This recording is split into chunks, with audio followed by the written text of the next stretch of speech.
in the moments, the going into labor, the giving birth, that part was not pretty. I'm grateful every day that my husband was an advocate, because I don't know that I would even be here had he not been that person. So I'm grateful that my son, thankfully, was born without issue. There were some things that went on with that again, it's just blessings, I think. I don't even want to think of it as luck. I think of it as blessings, because I know circumstances where some people's children didn't make it, where the moms didn't make it. So I'm grateful to be alive. That was rocky. I'm Erica. And I'm Amory. This is Leaning Into Being, the podcast for mamas who know that real strength isn't just in doing, but in being. Be you. Be present. Just be.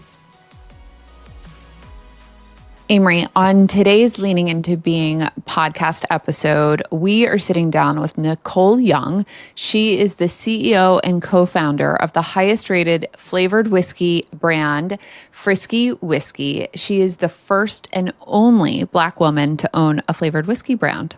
Nicole is also a lauded voice of authority in the lifestyle space. She hosts and produces broadcast content for the likes of E! News, ABC, World News Now, and The Morning Blend. She's also written articles for Huffington Post, Bustle Digital Group, and USA Weekend. And she's incredibly passionate about a number of other topics around flavor. She loves developing recipes. She likes creating healthy eating habits and has a new project coming out that we will want to hear about, Flavor for Good. And with so much on her plate, I can't wait to hear about how she also takes time for herself and how she leans into being. Let's get started.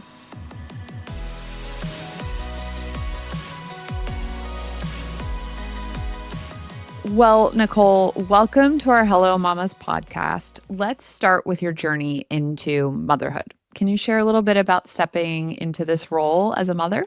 Well, other than the fact that, thank the Lord, I still have the part. So stepping into the role of motherhood has been the greatest joy of my life. It is the hardest work, as you ladies know all too well, that any person can do, but it is truly the best work. It's the greatest blessing. I'm grateful every day to have it.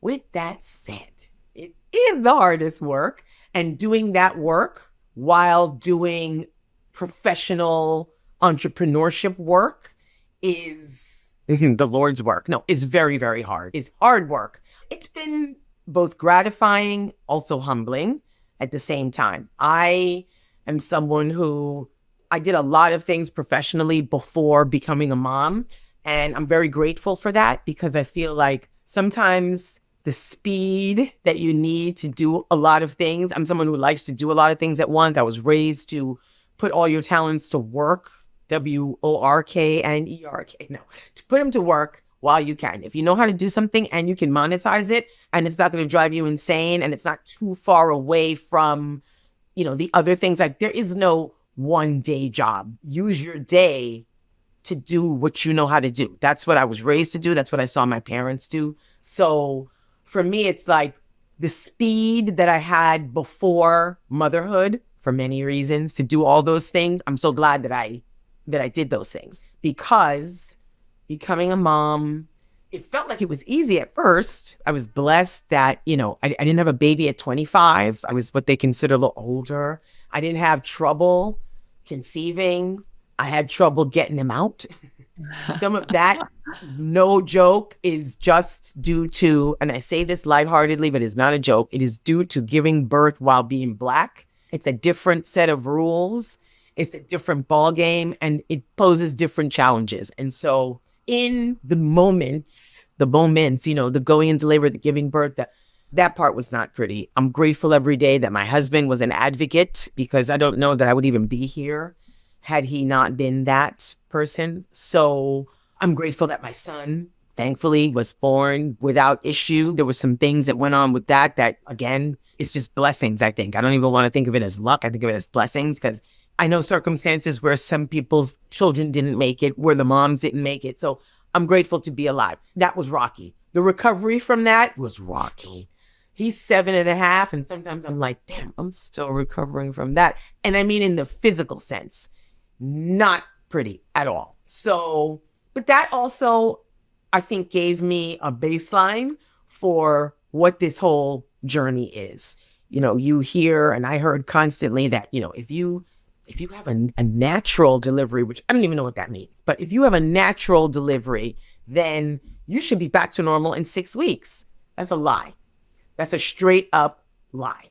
That is a happenstance for some people. That is by no means any kind of gauge that anyone should have. So just that sort of misconception from the beginning, I feel like once I came out of that, it set me up to understand that like none of the things that people tell you are normal. There's no normal. There's no normalcy. Every single part of this is a rolling set of facts and occurrences, and you just have to roll with it. And you can't stay angry too long. I can't say you can't stay in pain too long, but you can't just tolerate whatever is hurting you without looking for solutions for too long. And that's the same in business. So the journey has been, and like I said, I'm grateful for all of that. I'm grateful for the knowledge that has come with all of that. So the journey has been rough, but also full of blessings and triumphs and joy and gratitude. The motherhood roller coaster, right? It's all of the things. It's like pushes your emotions to the highs and the lows and things that you never really thought that you could manage to navigate and get through and all of those things.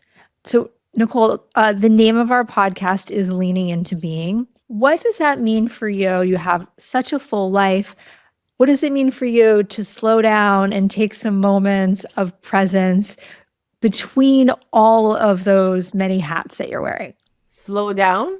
Okay. No, I'm kidding. What's that? Is that English? No, I'm joking. What that means, no, I'm joking because it literally means figuring that out. So I had to learn that. I had to really understand what leaning into anything meant, because I used to bust through before, or at least I felt, looking back now, I felt like that's what I was doing. I was like, what? I could just do anything. Some things do need to be leaned into. You do have to accept, acclimate, adjust to.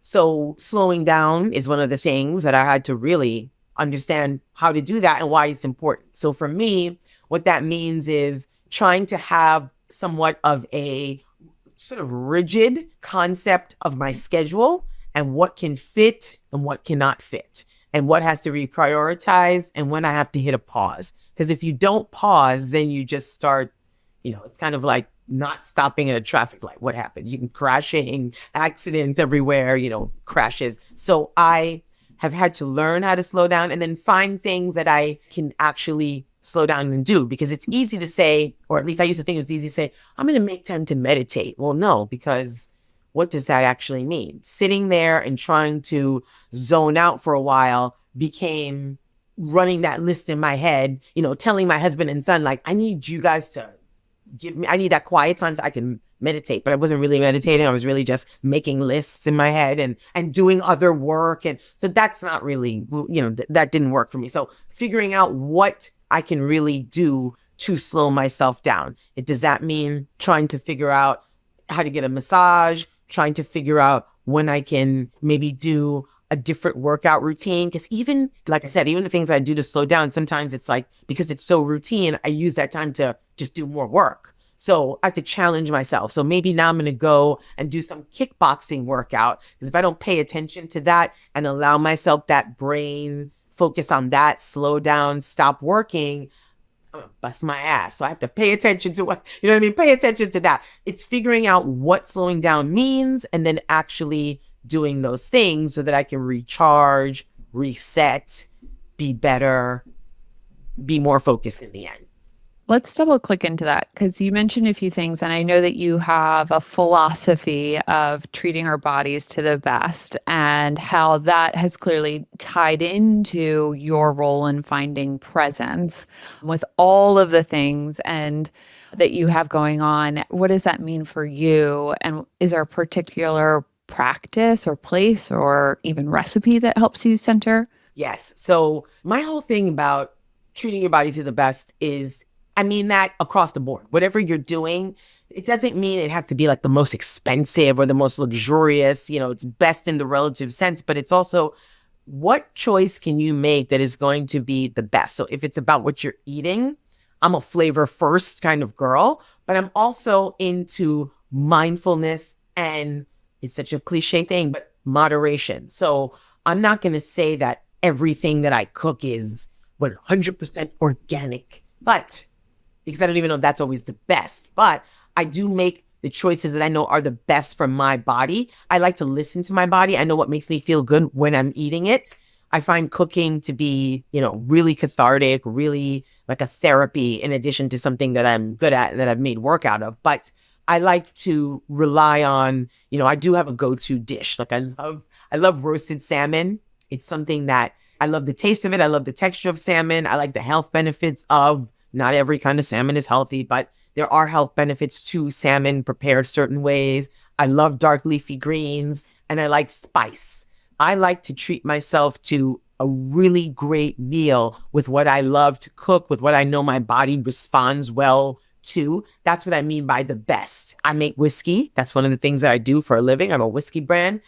We like to use really quality ingredients in that whiskey. So it's not to say this is some healthy whiskey. There's no such thing as healthy alcohol, by the way. Don't let anyone trick you into believing that. It's not true. But you can have premium products that are made with, trustworthy ingredients. The liquor industry is highly regulated, and the federal commission that decides what you can call your brand, what you can put on your label, they're very strict about what you can use to consider your product all natural. My whiskey is made with natural ingredients, pure ingredients. I don't use artificial flavorings or colorings. It's a flavored whiskey. Of course, it has sugar in it, but it's pure caramel. It's raw vanilla. Like, I'm not giving you these ingredients. If you look on the website of, it's called TTB, they list ingredients that you can use them, but we're not going to give you a label that says you're natural. So I want you to be putting the best of whatever it is that you're putting into your body. If you're doing a workout, I want you to choose a workout that is led by someone who's got the credentials to even be teaching you, because they're going to give you the best practice. That's different for everyone, but that's what I mean when I say that. And I try to incorporate that into my life and also into things that I put out into the public for consumption and for purchase. Hi, it's Erica and Amory from Leaning Into Being. And we know growing a tiny human is no small feat. Which is why we've partnered with our friends at Motherhood Maternity, because every mama deserves to feel held, seen, and yes, comfy. From belly to baby and beyond, their pieces move with you so you can focus on what matters most, being present. You can shop their latest looks at Kohl's, Kohls.com, Amazon, Babies R Us Canada, and motherhood.com. Be you. Be present. Just be. Erica, how hard is it to create content while running a company? Let's be real, Amory. It's really hard. You've got the ideas, but turning them into consistent strategic content, that's a whole other job. Enter the Content Catalyst from Share Your Genius. In just one 90-minute session, they help you turn your ideas into 3 months of high-impact content, videos, articles, social posts, and more. We use them, we love them, and this is your sign to finally get your content off the vision board. Reach out and tell them we sent you. Okay, I want to hear more about Frisky Whiskey. Frisky Whiskey is breaking barriers as a Black female-owned brand. How did you tap into the whiskey world as a woman, and what is exciting you most about it now? So I tapped into the whiskey world. I have been, I've worn various professional hats in the spirits industry, and it's how I actually met my business partner. He and I worked together years ago on his brand. At the time, was his first brand. So I have had creative director roles in spirits. I have created recipes and cocktails for well-known spirits brands, the Patrons, the Cirocs of the world. And I, had an opportunity to collaborate with my partner on the creation of Frisky Whiskey. We intended for this to be an extension of one of his existing brands of bourbon and whiskey. But long story short, it was better than that. It needed its own identity. It needed its own brand. I was really poised to run the brand. And so there was an investor in place who was interested in working with me, and I took the brand over and I created it into what you see it as today. Not alone, not as an island, with the help, thankfully, of my business partner. He has a consulting firm, so they manage other brands. They help bring brands to market and keep them there, so to speak. So I have had a lot of great support and great help. But for me, it was really about the opportunity, as you mentioned, to break ground. When I started this project in 2015, there were no Black women in whiskey at all. And since then, there have been other women to enter the space. I was the first person to launch a flavored whiskey as a Black woman. And so that's a pretty big deal in the sense that flavored whiskey, just from a business perspective, flavored whiskey is one of the fastest growing categories in spirits. So last year alone, there were 21 million cases of flavored whiskey sold in the United States. You have brands like Crown Royal, one of their highest selling SKUs is their apple flavored whiskey. Flavored whiskey outsells rye and cognac and brandy and all these other categories. So for there to be such a small representation of color and then no representation as far as Black female ownership, that was extremely exciting for me. The space itself is exciting because, as I mentioned, it's fast growing. There's a huge appetite for it, or I should say a thirst for it on the consumer side. People love flavored whiskeys. It's a great way for people to incorporate whiskey into their sort of drinking identity, even if they don't drink straight whiskey. What I've been able to do with Frisky is we've created a product that people who've never drank whiskey before, who find it so scary and fearful, yet they think the flavored stuff is like too sweet and too off the beaten path for them. They find Frisky approachable and welcoming and flavorful. And so I love the innovation that we've been able to create. And I like seeing what other people are doing in the space now as a result of what they've seen I've been able to do with Frisky. I love that. And I mean, we've had Frisky Whiskey at a few of our events, and I'm not a whiskey drinker and have definitely was surprised by the flavor of some of the unique cocktails that you made for us. I want to double click into. You, by the way. Yes, of I course. love hearing that. But I want to double click into flavor because we have heard you are working on a new give back project, Flavor for Good. Can you tell us about that? Yes. So Flavor for Good is really it's something that I have wanted to do for a long time. It's an opportunity for me to use my prowess for flavor to benefit organizations that I feel a connection to, that I feel are doing good work. Some of them are organizations that have recognizable names. Like I'm very passionate about the Boys and Girls Club of Harlem. I'm very passionate about the American Jazz Museum of Harlem. But, there are smaller organizations that are doing equally important work, that are beginning to grow and get traction and get attention. But I personally feel like there's an organization called buyfromablackwoman.org. As its name suggests, that's what they champion. They champion support for entrepreneurs that are Black females and also sort of building buzz and attention for entrepreneurs in the space to help people to buy from Black women. So the way I'm doing that is by creating digital products as well as in-person experiences that will raise money for and allow me to make donations to these organizations. So I'm not at the point where I'm starting an actual .org myself. I'm just looking to create initiatives that will support the .orgs and the organizations that I feel personal connection to. So my first project is a cookbook. It's called Bites Camera Action. And Bites Camera Action is my top 20 TV ready, but real life tasty recipes that you can make at home and easily, accessible ingredients, things that people have heard of. And so what I can do with that project is, in addition to donating a portion of every ebook sold, I'm also creating in-person experiences where people can come in, sample the food, cooking classes where you can get familiar with the ingredients and the recipes. And again, taking proceeds and money made from these efforts and putting it specifically towards an organization that I feel passionate about. So I'm excited about the project. I'm excited to be able to collaborate with other culinary minds. I'm working on another book that's going to benefit the American Jazz Museum of Harlem, where I'm going to tie in recipes from chefs. It's music to your mouth, so to speak. So recipes that have that vibe, that excitement that people feel similar to when they hear their favorite jazz music, and then putting that together as a compilation book and donating proceeds from that to the organization. I love that. And oh my goodness, we have to stop talking about food because I am starving now. I should have sent you guys some food. We could have been chatting and chewing at the same time. Oh my Which gosh. might not be table manners. Next time we'll have to For do that. sure. Well, I'll invite you guys to a tasting because that's We kind would of love like that. Oh, what Yes, it's all about. I would love that. for you to come. Yes, absolutely. That would have been fun though. We could have had some little snacks here.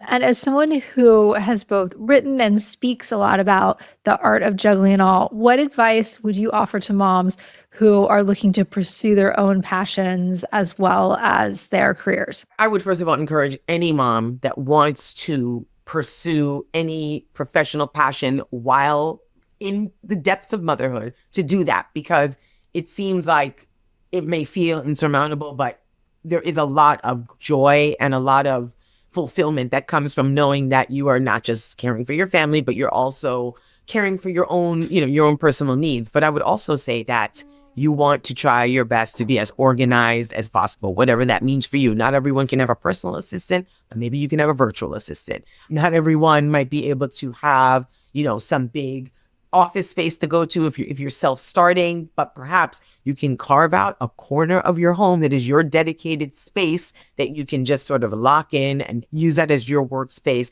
and hopefully keep your other members of your household as far away from that space as possible, if possible. I would also say that if you're looking to start a venture of some sort, you want to be as prepared as you can from a financial perspective. It's not to say that everyone's going to be able to go out and raise tons of money to do big projects, but you do want to have budgets sort of laid out and then a plan to be able to enact those budgets and also sustain them should you not make the money that you plan to make, because not every project is going to get off the ground quickly. Not every project is going to be profitable quickly. So you need to be prepared for that as best as possible, because that's the surest way to fail, is to not have the resources to continue. You might be onto something, but it does take time to grow concepts and businesses, whatever they may be. And I've done a couple of different, as they say. So I can tell you that having that preparation and that